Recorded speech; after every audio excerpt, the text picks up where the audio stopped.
What is going on with Mortal Kombat 1? This game started out as an extremely exciting and refreshing take on the Mortal Kombat formula, with a newly rebooted story, new gameplay additions such as the cameo system and aerial combos, and a roster that felt far more varied from a gameplay perspective, at least compared to Mortal Kombat 11. However, in just roughly 3 months, Mortal Kombat 1 has seen an influx of controversial choices, criticism from even the most diehard of fans, and competitive players who are willing to drop the game if it doesn't improve. I've never in my life seen a game with so much acclaim and praise directed towards it in its first handful of months, only to then eventually be ridiculed and lambasted by even its most staunch supporters. Full disclosure, I absolutely love Mortal Kombat 1. In terms of a pure gameplay perspective, this has the potential of being one of the best entries in the Mortal Kombat series. However, even I can admit that it's not a perfect experience. And let me tell you, I don't think it has anything to do with the core gameplay itself. It's an absolute blast to play. However, the shady microtransactions, questionable business choices, and extremely flawed online play, among many other aspects, has caused Mortal Kombat 1 to be an extremely popular yet wildly contentious fighting game.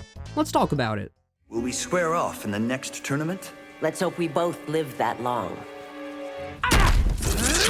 Okay, so let's start with the basics. When Mortal Kombat 1 had first released back in September, players were generally enjoying what they were seeing. The game looks visually stunning, the story is great, the gameplay is fantastic. However, it was clear from the get-go that this game needed some extra time in the oven. There were a plethora of bugs and glitches that, while not to the same degree as something like Cyberpunk or AC Unity, were still very noticeable from day one. In the early days, for example, I recalled a startling number of crashes when playing Invasions mode, which I'll talk more about momentarily. More specifically, when I picked Shang Tsung. If I picked Shang Tsung in Invasions mode, there was about a 50-50 chance that my game would succumb to a crash. I'm assuming this is because he's a DLC character, but I'm not entirely sure. If you did brutalities on certain characters, parts of their head would just sometimes stiffly hover in the air, while the rest of their body slumped to the ground. There was the infamous Player 1 advantage bug, in which Player 1 could execute certain combos that Player 2 simply couldn't, which luckily was patched out. However, there are still some glitches that remain to this very day. Most notably, for me at least, there's a bug that occurs in Invasions mode, that oddly enough negatively affects fatalities for some reason. If you play through it normally, things are fine in the beginning, but for some reason, the more you play through Invasions mode, the slower the fatalities become, to the point where I almost saw frame drops as low as 15 or 20 frames per second. This has been affecting the game since day one, and to this very day, it still hasn't been fixed for some reason. But speaking of Invasions mode, let's talk about this controversial new addition to the series, as well as the game's embracement of the live service model.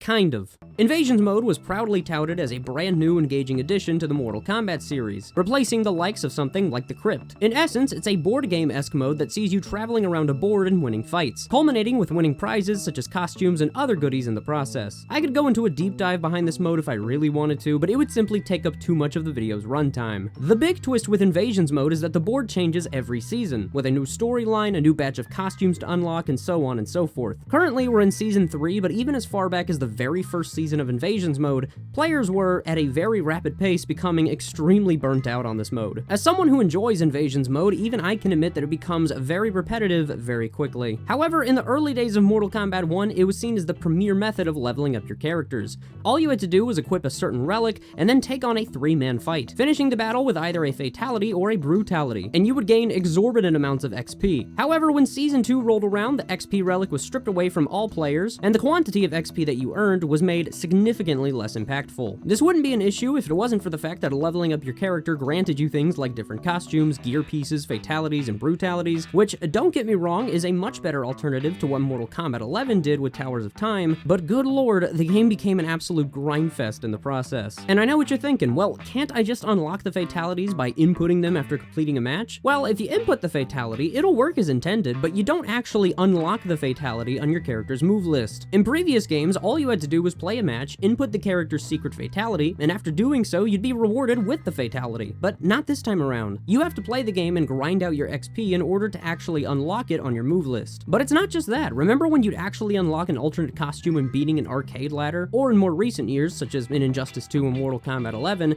an alternate color for your outfit? Well, throw that out the goddamn window because you get absolutely nothing for beating the arcade ladder except for a character ending. And on another note, there's not really much to do after you complete Invasions mode. I mean, sure, there are weekly, hourly, and daily towers that you can attempt, but they don't really offer anything new and don't provide enough incentive to want to complete them. Now, why did Mortal Kombat 1 do this? It's because this game is taking somewhat of a live service approach.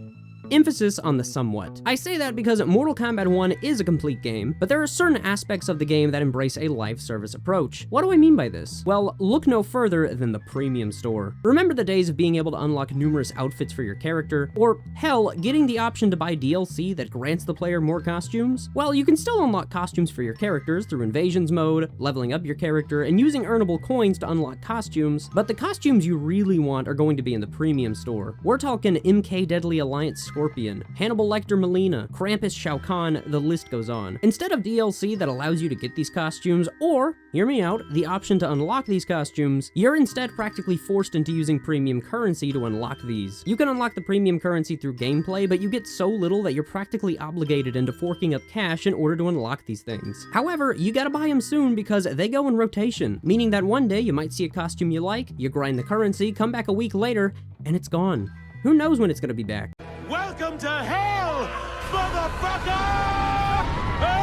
And speaking of the premium store, remember the seasonal fatalities? Roughly a month after this game's release, a special Halloween fatality was announced, only for the general public to collectively slap their foreheads, when it was announced as something you could buy in the premium store. Despite public outrage, the fatality was never made free or unlockable, you had to use premium currency to obtain it. To make it even worse, 2 more seasonal fatalities, both made to coincide with Thanksgiving and Christmas, were announced, and, yeah, you guessed it, were also locked behind premium currency. Luckily, the developers gave these 2 out for free if you had already bought the Halloween fatality, but by that point, the damage was already done. People had enough. Couple this with the Halloween-themed overhaul of Johnny's Mansion stage, originally being a limited time event, before being ridiculed by the public and kept in the game permanently, as well as many other factors, it's safe to say that Warner Brothers tried to make this game something that it wasn't.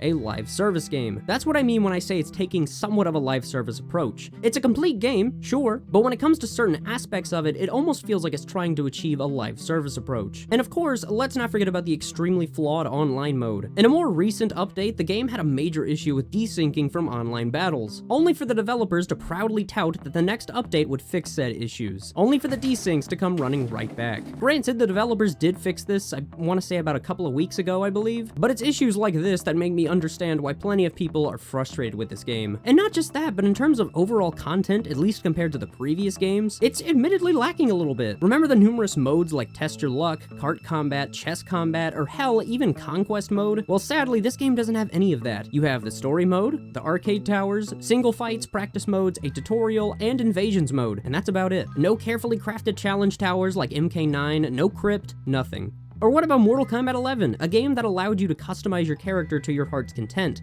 with everything from individual moves to cosmetic appearances? Well, Mortal Kombat 1 allows you to customize your character, but it's nothing more than an alternate costume, sometimes 3 or 4 depending on the character, alternate colors, and 1 piece of gear that you can change.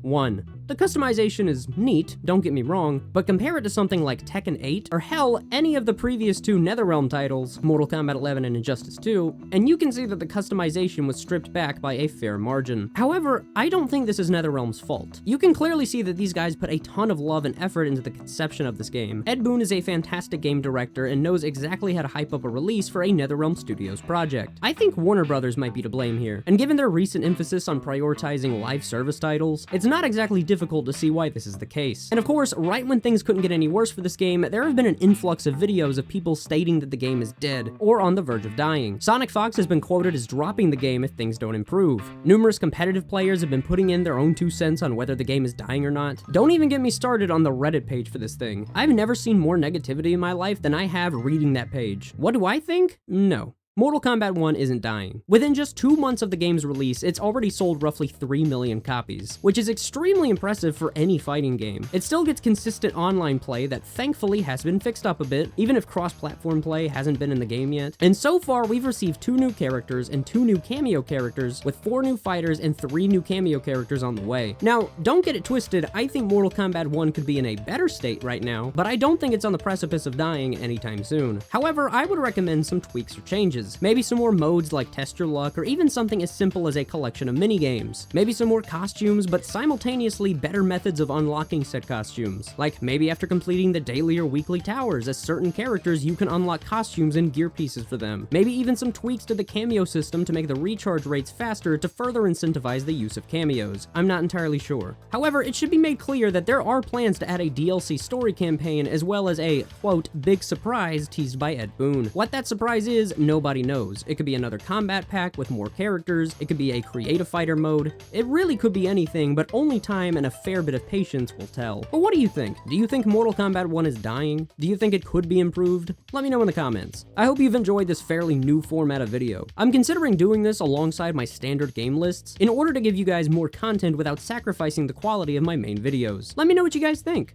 Thank you guys so much for the support and have a fantastic week. Take care.